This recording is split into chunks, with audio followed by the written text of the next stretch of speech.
The 1-8 Arizona Cardinals are set to get their starting quarterback Kyler Murray back, and the question on everyone's mind is why. We got all that and much more on today's episode of Locked On NFL. You are Locked On NFL, your daily NFL podcast. Part of the Locked On Podcast Network, your team every day.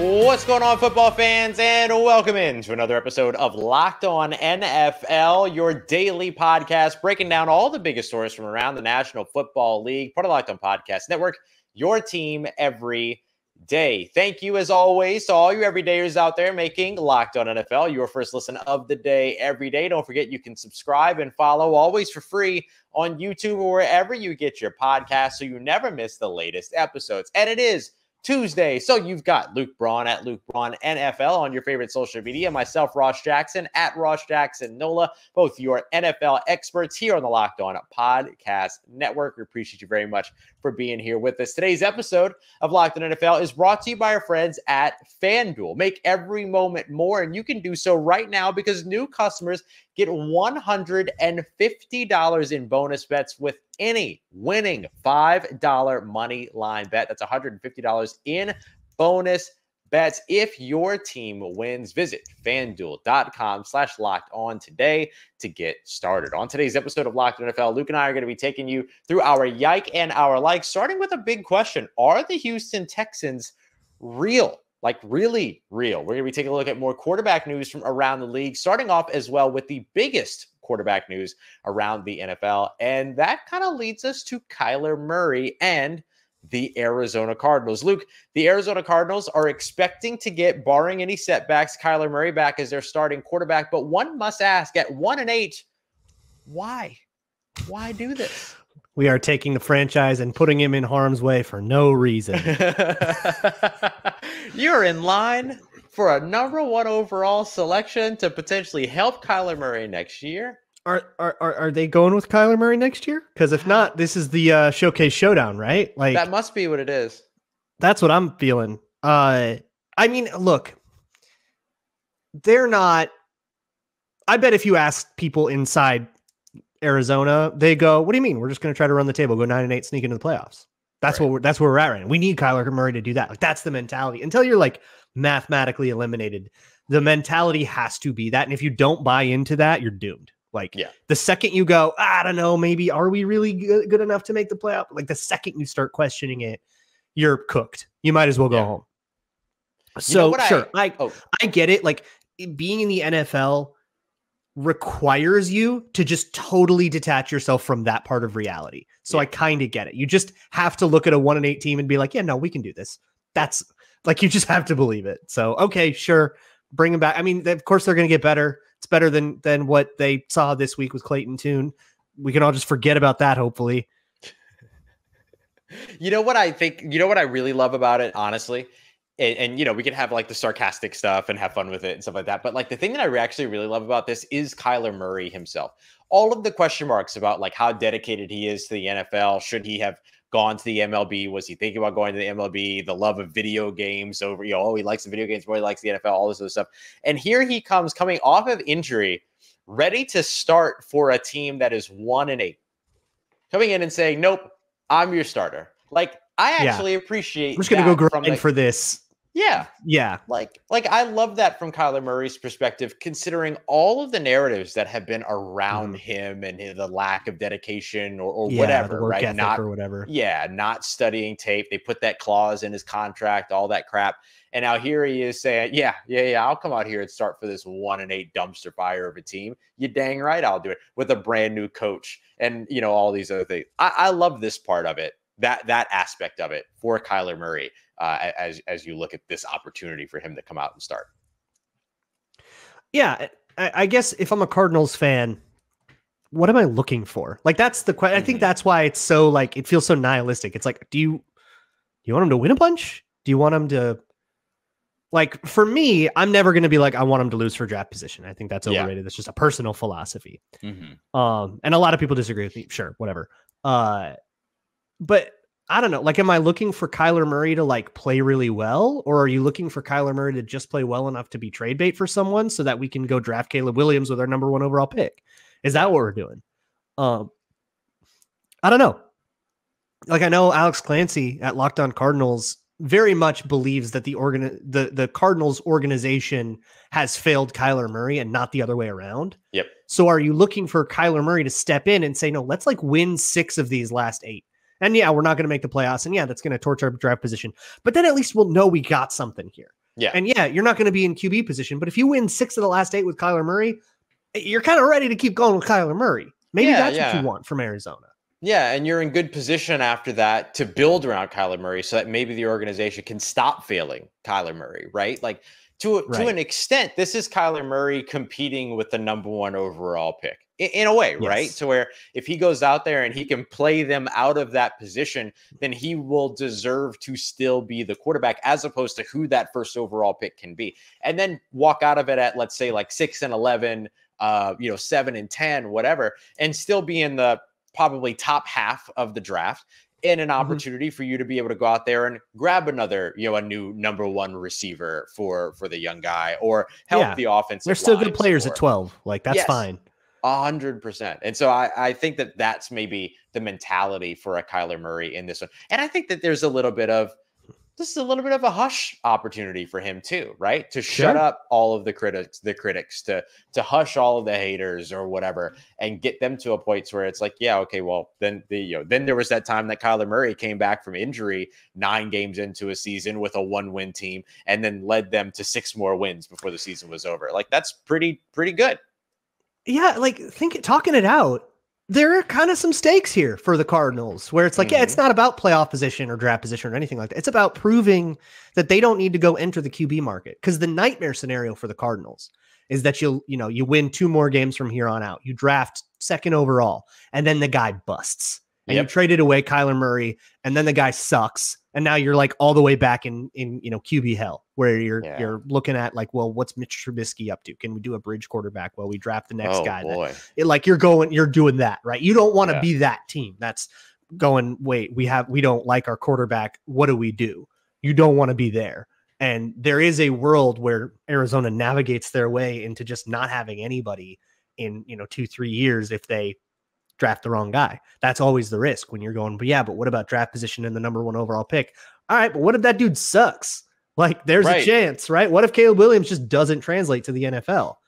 Real possibility of that. It's a real possibility. Like, he's a downfield guy, loves to push the ball downfield, doesn't throw short, doesn't 10-second pocket kind of dude. That's Saturday football. Right. There's a chance that like that doesn't actually work in the NFL, but Kyler Murray does. You've seen it. So there's got to be. You've seen him play at an MVP level. Yeah. A couple years ago. But if we're going to listen to Locked On Cardinals, which recommend that you do for this sort of thing, the Cardinals organization fell apart around him, but if they can put something serious around him, we haven't really seen that. We haven't really seen Kyler Murray with a serious team around him, except the first half of 2021, where they looked like one of the better teams in the league, and then they collapsed down the stretch because of we'll go with other stuff. Yes. That's a very, very good way to put it. Very, very political. Diplomatic. Yes. Maybe there's some hope on the way for the Arizona Cardinals. One organization that doesn't look like they have a lot of hope right now is the New England Patriots. That is true. But I was gonna say the New York Giants. Things not going well for them right now. Daniel Jones out for the season. Where do they go next? And we're going to take a look at some more quarterback news from around the NFL as we continue on with today's episode of Locked On NFL, part of Locked On Podcast Network, your team every day. Today's episode is brought to you by PrizePicks. PrizePicks is daily fantasy made easy, and it's not daily fantasy that you might be familiar with. You're not putting together a whole lineup and entering a pool of 6,000 other people. It's just you versus the house. PrizePicks has their projections for various players in terms of yards, fantasy points, that kind of thing. And you just say more than or less than. Now the basketball season is up. They've got that for basketball too. And you can even combo stuff, which I think is really fun. So you can say, Travis Kelce receptions and LeBron James 3-pointers will be more than or less than 6.5 combined. you can go make that kind of entry, or you can go do the classic thing as well. Pick 2 to 6 of your favorites, smash them all together to increase your payout. And if you go right now to prizepicks.com/lockedonnfl and sign up, you can get a first deposit match up to $100. So put in $100, they'll slap $100 right on top of that, or just use code LOCKEDONNFL when you do that. You can do that in the app as well. That's prizepicks.com/lockedonnfl or code LOCKEDONNFL for a first deposit match up to $100. PrizePicks, daily fantasy made easy.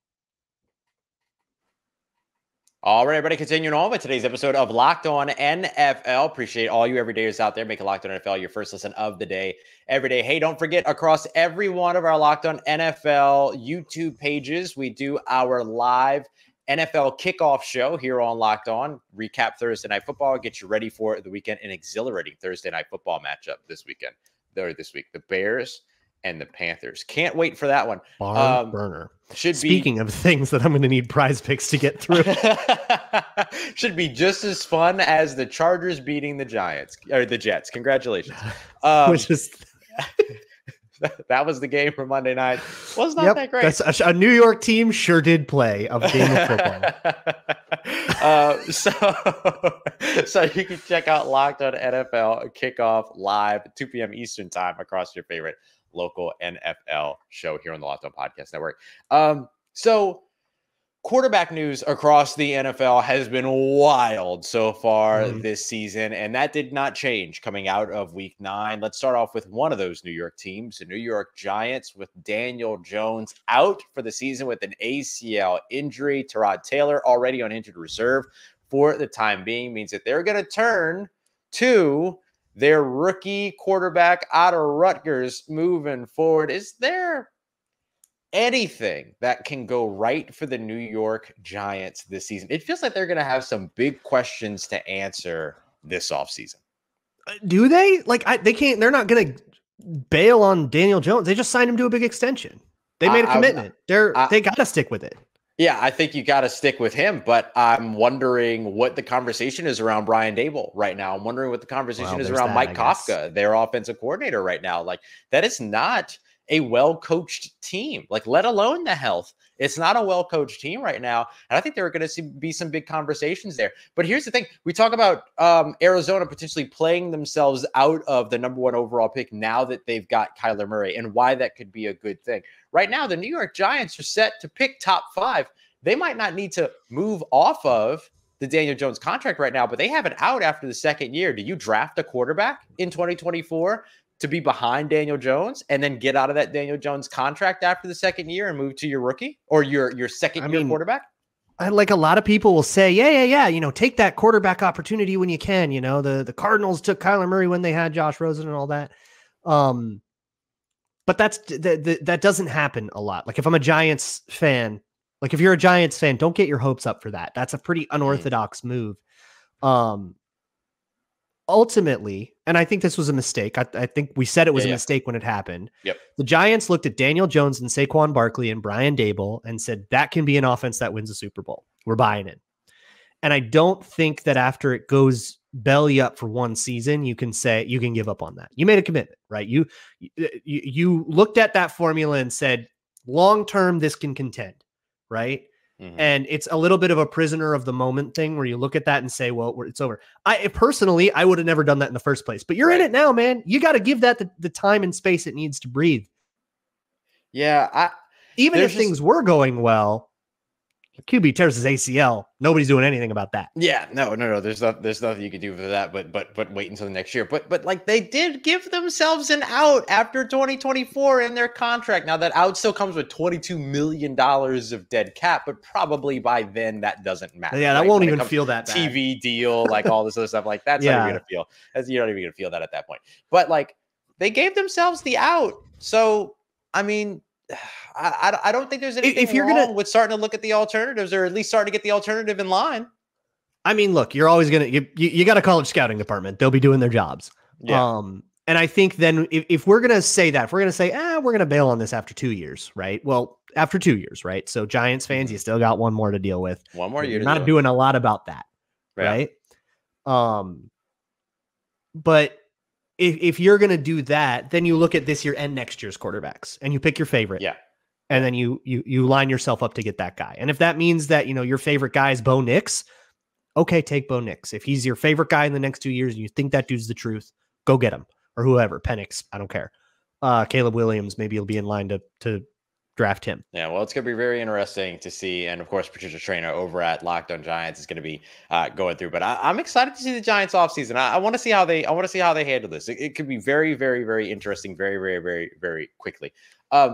Quick story on another quarterback, Matthew Stafford. Sean McVay said after the Rams lost to the Green Bay Packers this weekend that they are optimistic that they might get Matthew Stafford back after, if he's got a thumb injury, after the bye week. So they go into the bye week here in week 10. There's a chance that that going back into week 11, that Matthew Stafford could be back on the field for the Los Angeles Rams, which would be big for them as they continue to look to contend within the NFC West. But one of the best quarterback stories to come out of the NFL this week came from Luke's old team, the Minnesota Vikings, Vikings. The Josh Dobbs legacy game. Give us just a quick synopsis of what the hell happened. Yeah, so if you're out of the loop, Kirk Cousins tears his Achilles last week. The Vikings trade for Josh Dobbs. He flies in on Wednesday. There's absolutely no expectation that he's going to play. They're going to go with Jaren Hall, Josh Dobbs. You go learn the playbook. We'll bring you along at a speed that's at least reasonable, but we're still probably bringing him along pretty quick because he's got to be the backup quarterback. Well, Jaren Hall gets 11 plays in and gets concussed. Oh. Josh, you're out there. Good luck. And he doesn't know anything. Just in trying to understand the game plan, that was his only focus. So he didn't learn the language at all. He didn't learn the names of his teammates. He's living out of a suitcase and throwing to dudes who he has not yet met. He's literally introducing himself in the huddle.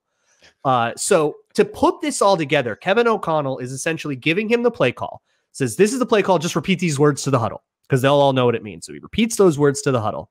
He's asking in the huddle, hey, Jordan Addison, rookie receiver, this said smack. What does that mean? What's happening on the left side? And so receivers are explaining play calls to him in the huddle. The huddle will break, and they're trying to break the huddle fast so that before the headset cuts off at 15 seconds, O'Connell still has time to tell him right. So this means 4 verticals. Here's your progression. Yeah. You got the high-low on the right, just saying that, and literally. He called it an install on the fly. Yeah. All of this leads to utterly catastrophic offensive tape, to be honest. I mean, dudes are not running the right routes yet. He's reading stuff out sometimes, which is insane. But there was a lot of just Josh Dobbs looking downfield saying, I don't really get it, and hooping. And just running around, playing schoolyard. Yeah. But they managed to squeak a win out of that. Josh Dobbs did manage to actually execute some concepts that way. And awesome. The legend of this game just keeps growing as we learn about he's on the sideline after the win and everybody's great job, Josh, high-fiving him and stuff. It's there's no chance he knows who those people are. He's just high-fiving strangers.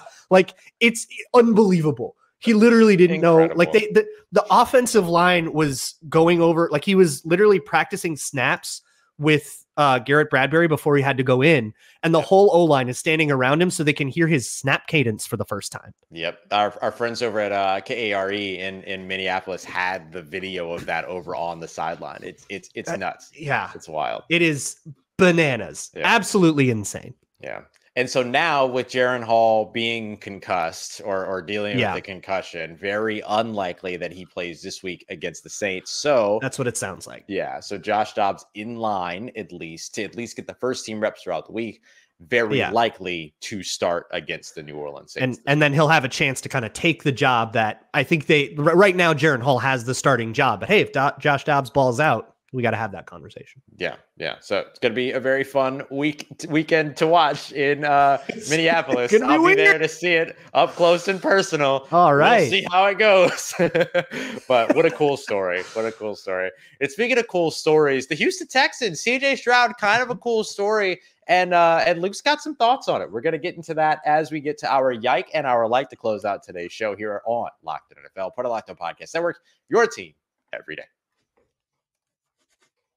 Thank you to the sponsor of today's episode, which is FanDuel. FanDuel is America's #1 sportsbook for a reason, and that's because they are always doing things to help set you up if you are new. It's a very welcoming place to go bet on football, basketball, baseball. We are in the kind of golden era of we've got 3 of the major men's sports in season, and we just finished with baseball.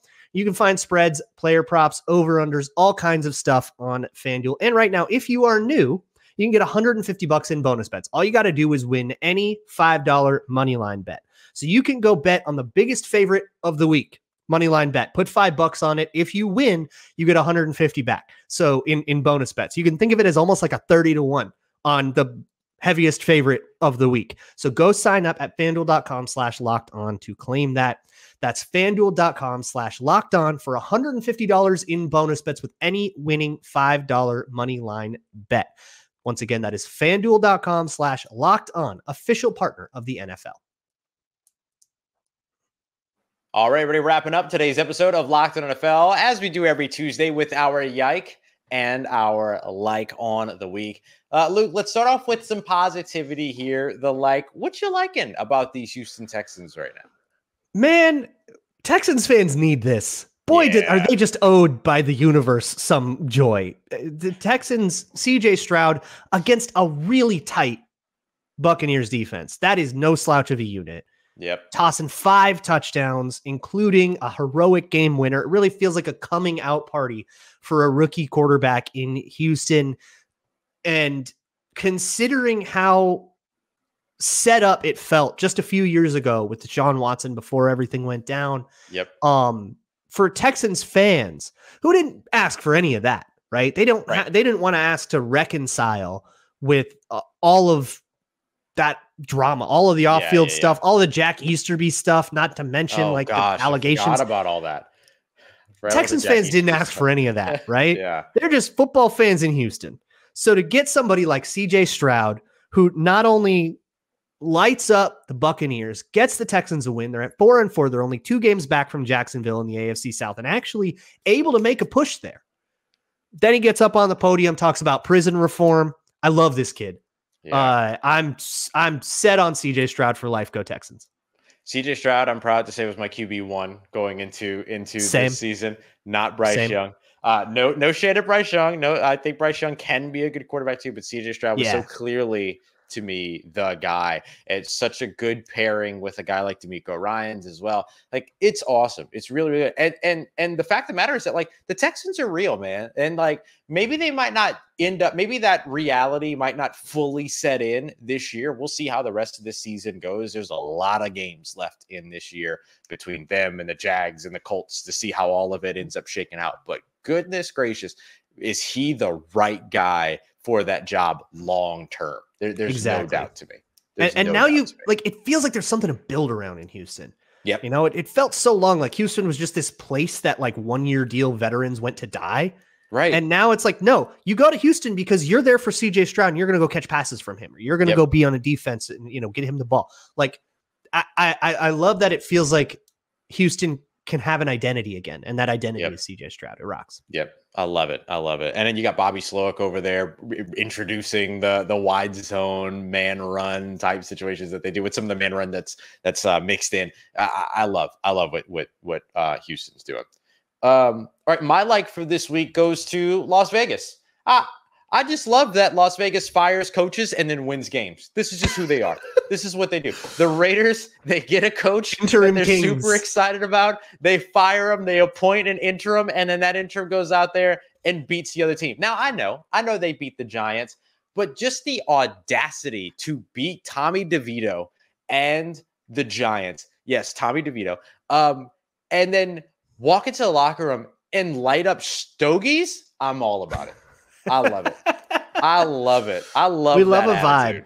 I love a vibe. Yes. We gotta love a vibe. As an LSU football truther as well, I've got mad respect for a cigar smoking in the locker room. You're not supposed to do that. You're not supposed to do that. What's your yike for the week, bud?